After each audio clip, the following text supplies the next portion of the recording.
ইতালির বিভিন্ন শহরে উদ্যোক্তা হয়ে ব্যবসা শুরু করে ধীরে ধীরে ব্যবসায় সফল হতে শুরু করেছে প্রবাসী বাংলাদেশিরা। ইতালির প্রাচীন রাজধানী ফ্লোরেন্সেও বাংলাদেশিরা পিছিয়ে নেই। বিস্তারিত ইতালি প্রতিনিধি মোল্লা মনিরুজ্জামান মনিরের রিপোর্টে।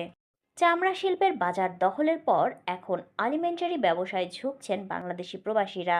তেমনি আরও একজন নতুন উদ্যোক্তা হয়ে আলিমেন্টারি ব্যবসা শুরু করেছেন ইতালি প্রবাসী বাহারুদ্দিন।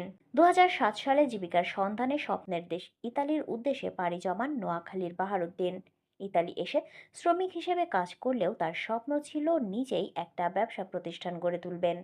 অবশেষে গত রোববার অল্প পুঁজি নিয়ে ফ্লোরেন্স শহরে নিজেই উদ্যোক্তা হয়ে আলিমেন্টারি ব্যবসা শুরু করলেন বাহারুদ্দিন। দোয়া ও মিলাদ মাহফিলের মধ্য দিয়ে আনুষ্ঠানিকভাবে ব্যবসা শুরু করলেন তিনি। এ সময় ফ্লোরেন্স শহরের কমিউনিটির নেতৃবৃন্দগণ উপস্থিত ছিলেন। পরিশেষে মিষ্টি ও তবারক বিতরণ করা হয়। আমি বাহার 18 বছর থেকে ইডেন শহরে থাকি।